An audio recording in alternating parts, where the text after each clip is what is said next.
Est-ce que c'est Oumou Sangaré? Non? Ah, Je ne vais c'est... pas couper ça. Hein. Ah, il n'y a pas de problème. Mais là, tu n'as pas encore enregistré, hein? Si, si. Bon, ok.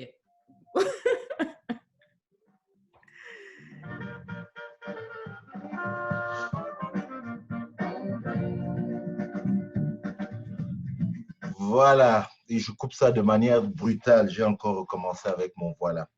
Je coupe ça de manière brutale comme ça pour recevoir Aïssatou Sidibé. Bonjour Aïssatou. Bonjour Cyril. Comment ça va? Ça va, j'ai dormi, donc bien reposé. Oui. Après une semaine folle de travail. Ouais, après 64 heures en l'espace de 6 jours, D'accord. là, je suis à la maison en confinement. Donc, tu as fait une semaine de travail, entre guillemets, normal. Tu as fait 2 semaines de travail en une semaine. Voilà, c'est ça. Grosso modo, quoi. Si on part avec l'idée que les gens font 35 heures de travail en période de non-Covid et de non-confinement. Ouais. Alors, d'habitude, je n'ai pas du tout l'habitude de faire autant d'heures, mais en fonction des besoins, j'ai dû répondre un peu à la demande en faisant du temps supplémentaire. D'accord.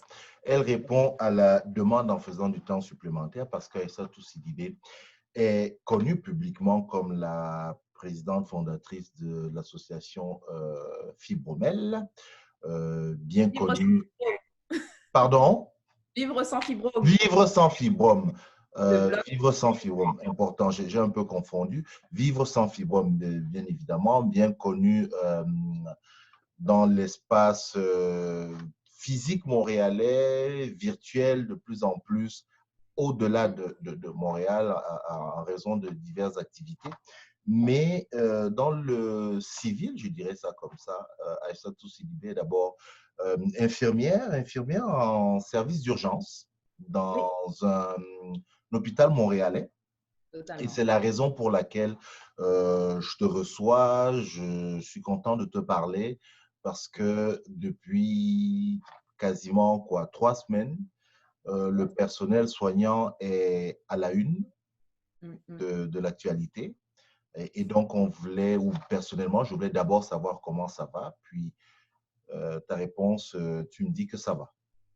Ben là, ça va mieux parce que, un peu comme tout le monde, on a traversé différentes phases en fonction de la pandémie. Euh, En tant qu'infirmière, ma phase était différente de celle de mes amis, par exemple, qui avaient la seule obligation de rester à la maison. Moi, je vais travailler assez souvent et le confinement, pour moi, ça n'existe pas. Parce que la vie continue et en tout cas, dans mon travail, je n'ai pas je n'ai pas senti de changement, hormis une réorganisation et beaucoup d'anxiété avec tout ce qui se passe actuellement dans les médias et ce qu'on voit aussi sur le terrain. Est-ce que, ce que je souhaite, c'est qu'on parle un peu, que tu nous expliques un peu si je peux dire ça comme ça, le quotidien d'une infirmière, le quotidien du personnel soignant dans une période comme celle-là. C'est vrai qu'on entend mille et une choses. Ouais. Nous, on vit déjà, ceux qui sont confinés, qui sont plutôt en télétravail, on le vit déjà de manière un peu particulière, mais j'imagine le personnel soignant, euh, l'envie ne t'est pas venue de rester à la maison, de ne pas aller travailler? Tout le temps, tout le temps, tout le temps. Et là, c'est pas l'infirmière qui parle, c'est juste l'humaine. Parce que s'il m'arrive quelque chose, j'aurais du mal un jour à appeler mes parents en leur disant que, ben oui, je suis malade, loin de ma famille. Donc, en tant qu'Aïssatou Sidibé, ben oui, je me dis, ça vient nous chercher dans nos émotions et même dans la profession de cette notion de sacrifice. Euh, les médecins signent le serment d'Hippocrate lorsqu'ils épousent la profession. Nous, en tant qu'infirmiers, soignants, près du patient, on n'avait jamais eu ce dilemme entre la vie et la mort. Quand ça vient nous chercher, même dans nos valeurs et dans notre sécurité, on se repose quand même à deux fois la question, est-ce que j'ai bien choisi ce métier pour faire ce que j'aime? Et moi, je te dirais que Cyril, que je prends beaucoup de plaisir à faire ce que je fais actuellement parce que je me sens utile et parce que il y a cet intérêt en commun qui fait en sorte que quand je travaille, je sais pourquoi je suis là. Donc, mais c'est sûr que le côté humain prend toujours le dessus. C'est sûr que quand je fais des longues journées et que mon moral, ma fatigue prend un coup, je me pose quand même deux fois la question, mais c'est motivant aussi parce que d'un côté, le travail est fait et on a besoin justement de personnes qualifiées pour faire ce que je fais. Mhm.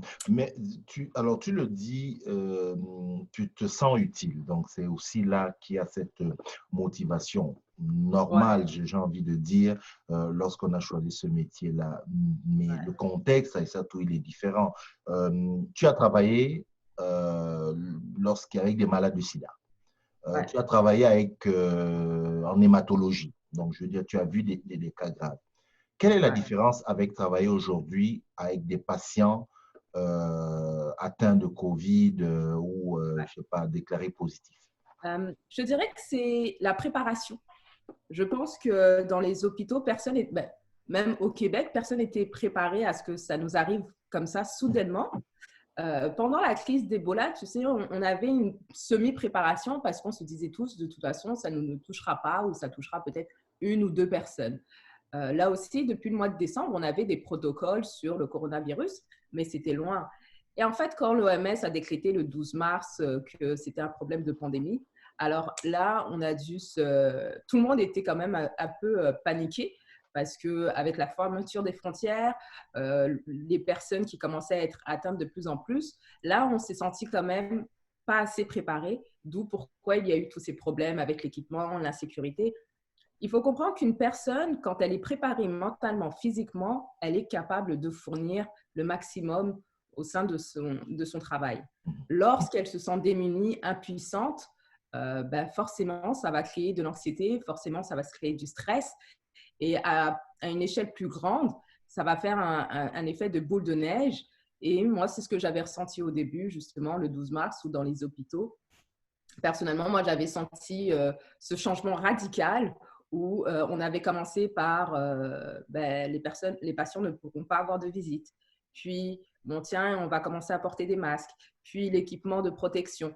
Et petit à petit, justement, on est arrivé à un consensus où on se sent maintenant prêt à former à prendre en charge ce type de patient. Mais je te dirais qu'il y a eu une zone grise. Peut-être que pour certains professionnels, cette zone grise existe encore, comme on peut le voir dans les CHSLD, comme on peut le voir dans certains hôpitaux qui prennent en charge ces patients. Et cette zone grise avait beaucoup engendré d'anxiété, d'insécurité. Et moi, ça a été mon cas parce que je suis tombée malade.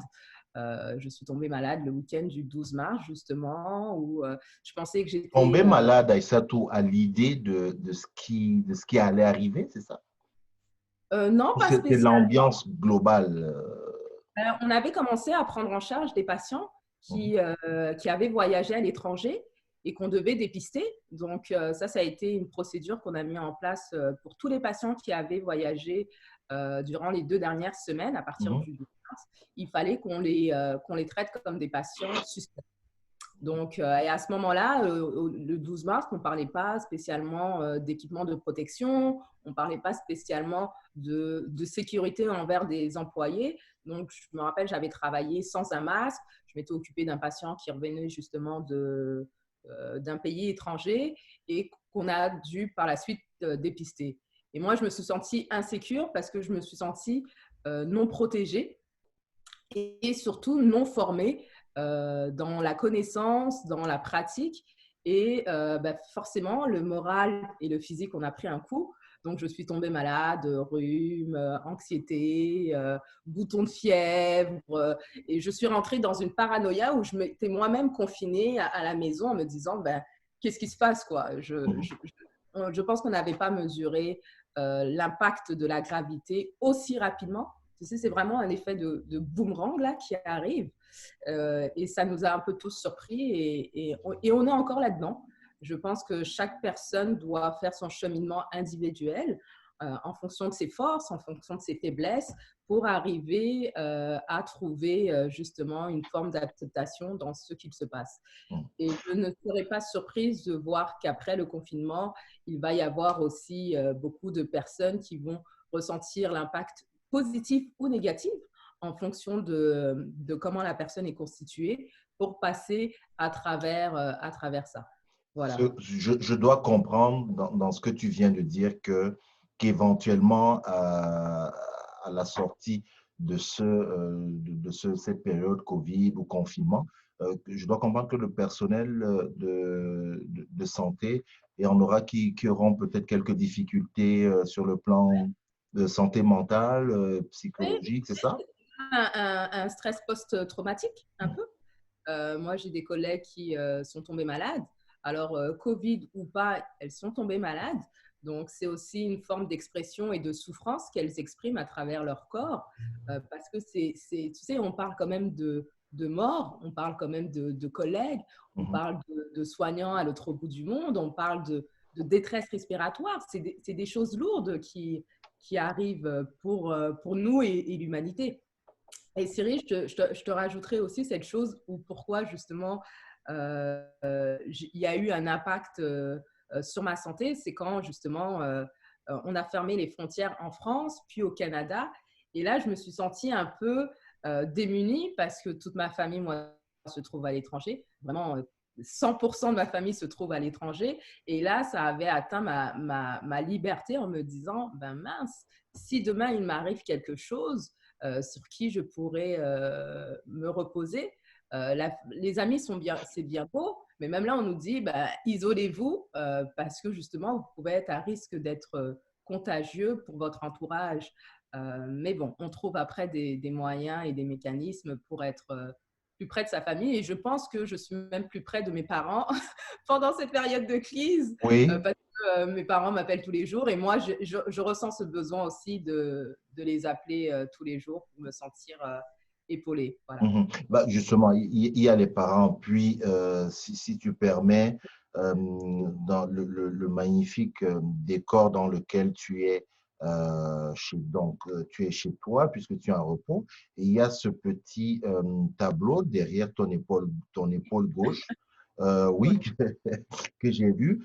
Il y a les parents, puis je m'adresse aussi à quelqu'un de très croyante. Oui, oui, oui. Mhm. Euh, dans chaque difficulté, les plus grosses difficultés que j'ai eues, c'est vraiment à travers mon métier. En travaillant en hématologie, je pense que ça a été aussi une de mes raisons pourquoi avoir exilé loin de Paris et de la France, c'est que je me suis aperçue que la vie pouvait s'en aller, quel que soit l'âge et la condition. J'ai fait 3 ans en hématologie et j'ai vu beaucoup de décès, non pas des personnes âgées, mais des jeunes de mon âge décédés dans des conditions atroces. Et je sais que ma foi avait joué à ce moment-là. Et c'est ce qui m'avait permis de tenir le coup. Nous, en tant que professionnels de la santé, on voit des choses horribles, difficiles. C'est même parfois notre quotidien pour certains, mais il faut puiser. On nous appelle des super soignants parce que là, on montre devant tout le monde, en fait, le travail qu'on a toujours fait.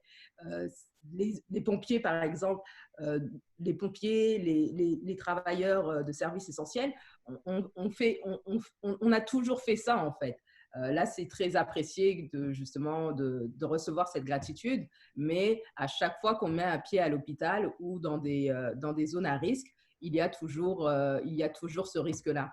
Je te disais avoir travaillé dans un service de séropositif. La fois où je me suis piquée, où j'ai pensé m'être piquée auprès d'un patient qui était atteint du sida, ma vie s'est arrêtée à ce moment-là. Oui. Euh, le jour où j'ai travaillé en préparant de la chimiothérapie, il y a toujours eu ce risque-là.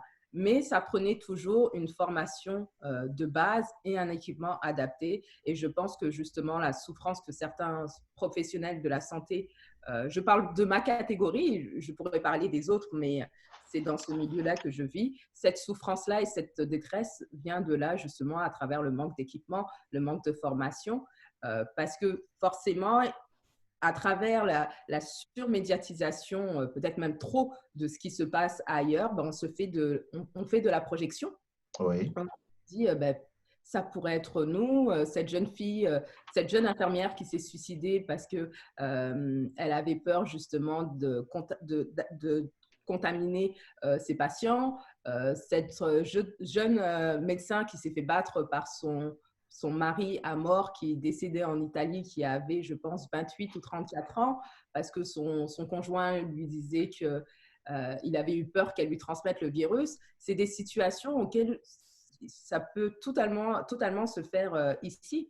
Donc, que ça soit en Italie, en France ou au Canada, ou même au Sénégal ou ailleurs, le métier reste le même et on est tous humains, donc on va tous ressentir les mêmes choses. Et Voilà. est-ce que ce que tu es en train de décrire, Aïssatou, est-ce que c'est quelque chose que Euh, est-ce que c'est quelque chose dont vous discutez entre vos collègues, entre deux visites avec des patients? Quelle est concrètement l'ambiance en ce moment dans l'hôpital? Je te dirais qu'on traverse quand même une zone assez difficile Mhm. parce que tu sais, comme je te disais, ça vient chercher nos valeurs profondes. Il y a des personnes qui n'acceptent pas l'idée d'être malade ou même de la mort. Donc, on va véhiculer notre stress et notre anxiété différemment, voire un peu plus parce qu'il y a des pères de famille qui travaillent avec moi, des mamans. C'est quand même assez difficile. Nous, on a la pression de tout le monde. On a la pression aussi bien des médecins, des préposés, mais on n'a jamais la pression des patients parce que c'est eux finalement qui sont plus à plaindre. On salue beaucoup justement notre courage, mais le courage vient de celui qui est déjà malade, parce que s'il est à l'hôpital, c'est qu'il est malade, qu'il n'a pas de famille et il y a toujours un risque de contamination. Donc la personne la plus à plaindre, ce n'est pas spécialement les professionnels, dans un contexte de formation d'équipements appropriés, mais ça serait plus les patients à remercier, hein, parce que c'est eux finalement les véritables héros. Mais je te dirais que ça va faire du bien quand cette période-là va passer et il faut juste tenir le coup. Et la solidarité entre les collègues est un point très important parce qu'on oublie souvent, mais quand on est à la maison durant le confinement, ben, les seules personnes qu'on voit, ben, c'est nos collègues. Donc, Oui. parfois, on va se permettre un mot en plus. Parfois, on va se permettre de verbaliser des choses qu'on n'aurait pas dû. Mais moi, Ou alors on va se permettre de danser. Ou voilà, c'est ça. Un peu comme on a vu sur ton profil, si tu permets que j'en parle, sur ton profil C'est ça. Facebook, où pendant une pause, j'imagine, on vous voit dans une chorégraphie, ta collègue et toi. C'est Oui. des petits moments comme ça qui vous permettent de vous évader un peu. Et la distanciation sociale est très difficile au travail parce que c'est des collègues auxquels on est très proche.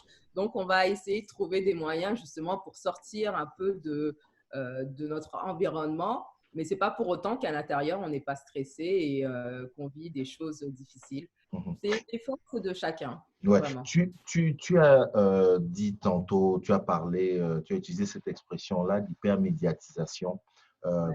que vous recevez aussi un peu comme tout le monde. Donc, je voudrais voir ça. C'est cette hypermédiatisation-là. Vous, en tant que personnel de la santé, est-ce que pour vous, tu l'as dit que c'était peut-être un peu trop, ou encore quand on parle du comportement de certaines personnes qui ne respectent toujours pas les consignes, est-ce qu'en tant que, justement, quelqu'un qui est confronté à des cas de maladie, à des malades tous les jours, ça suscite quel sentiment? De la rage, ouais, ça suscite quoi chez toi? Déjà, pour répondre à ta première question, l'hypermédiatisation, il faut savoir que tous les jours dans le monde, il y a des personnes qui vont mourir, soit du cancer, soit du sida, soit des maladies chroniques. Le fait d'entendre systématiquement le nombre de morts va déjà nous engendrer un stress. Et même nous, on est à l'afflux du moindre, la moindre information qui Formation, oui. Mhm. soit nous rendre sécuritaires ou totalement à l'inverse engendrer du stress.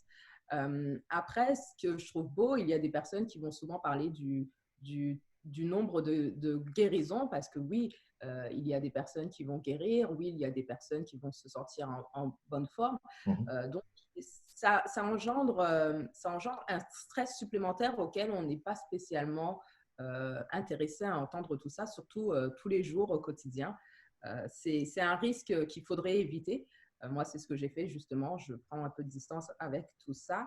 Et la deuxième chose, je pense que c'est une épreuve humaine que Dieu nous envoie parce qu'il y a beaucoup d'incompréhension dans le comportement de certains à ne pas respecter ces règles-là ou le sentiment d'empathie et de compréhension face à la douleur que peuvent vivre certaines personnes, là va jouer. Moi, je ne comprends pas. Clairement, je ne comprends pas parce que c'est pas après, il faut vraiment regarder l'ensemble des éléments, mais les personnes les plus à plaindre ne sont pas celles qui vont rester à la maison et se tourner les pouces. Même pour celles qui vont perdre leur travail, c'est triste, hein, mais quand la situation se débloquera, on espérera que ces personnes puissent retrouver du travail. Mais il y a des personnes qui sont entre la vie et la mort.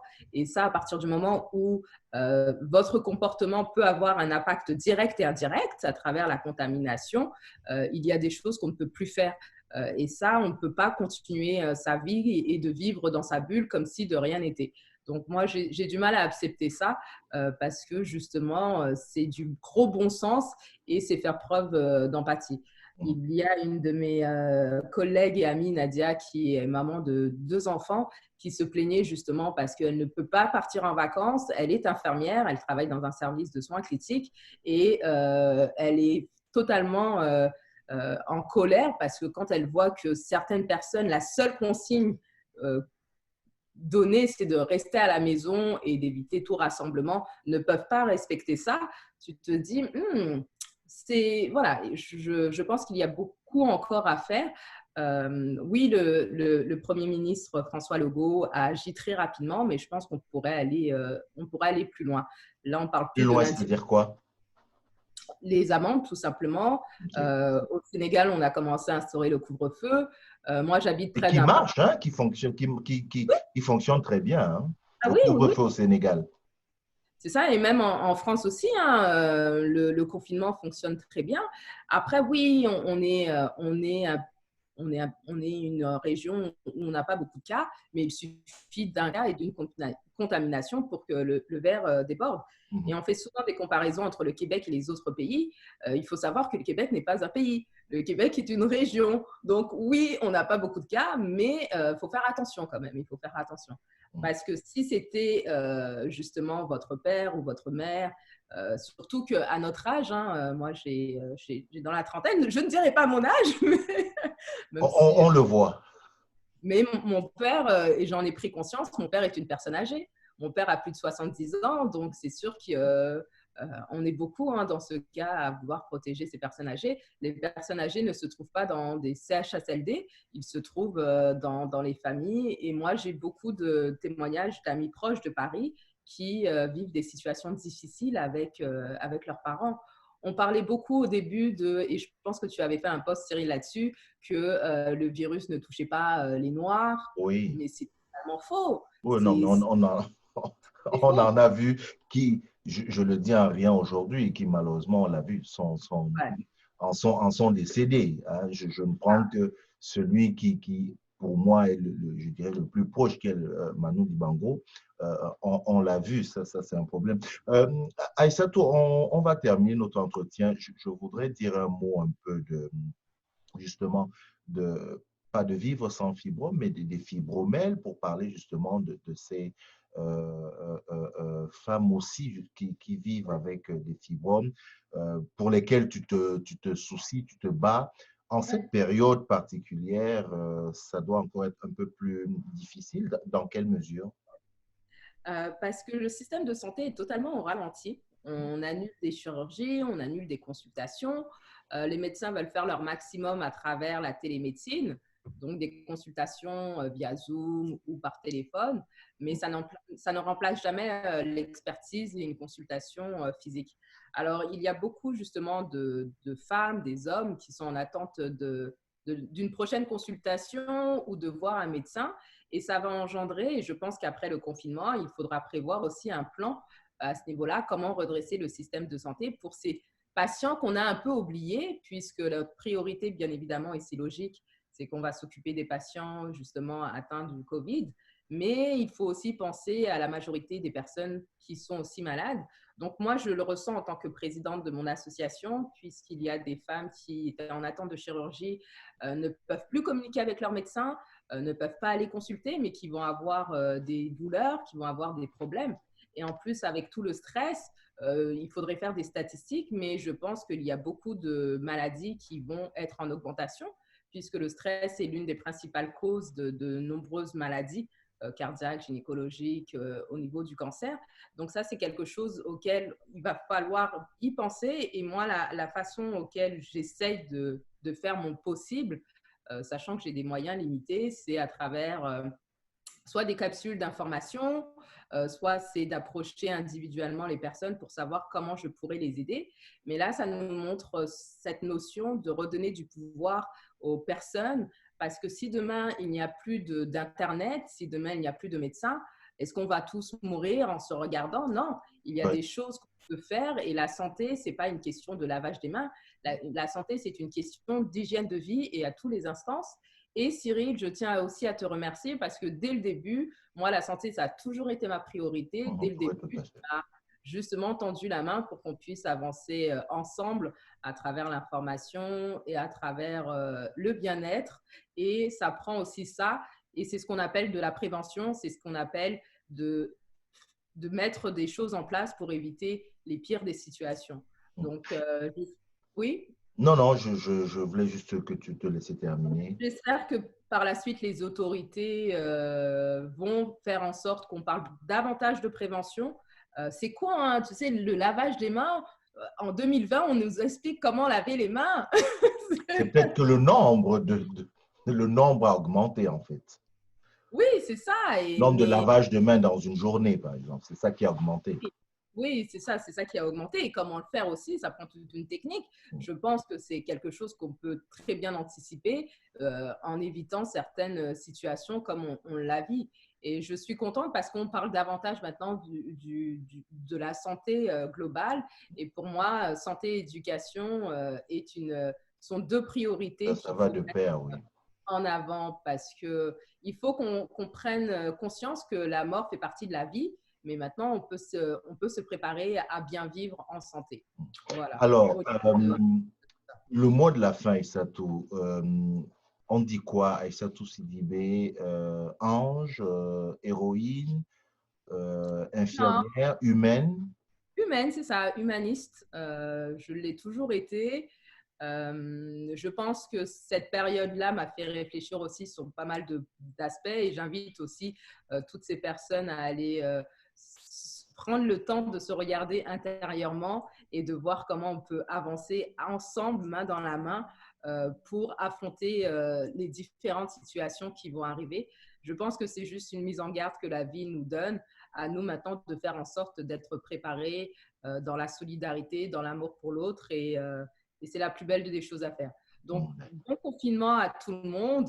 On se reverra, Inch'Allah, pas dans un festival cette année, mais à travers des méthodes de communication, le temps de passer au-delà de tout ça. Et pensez aux autres. Pensez aux autres. Si Sûrement. vous avez... Sûrement que c'est ce qui va se passer. Moi, je te dirais en mon nom personnel, au nom de beaucoup de gens qui te connaissent ou qui vont te découvrir encore à travers ce nouvel échange que toi et moi on a. Ben, te dire quoi? Courage, prends soin de toi, Voilà. fais attention, hein, et puis, comme tu as dit, au sortir de ça, on va se rattraper. On a mille et une choses à faire ensemble. Voilà. Ben, merci Cyril pour ton beau travail. Je t'en prie. Et je te dis à la prochaine. Ben, sûrement ça, sans faute, on va se reparler. On va se Oui. reparler sans faute. Allez, Merci. bye. Bye.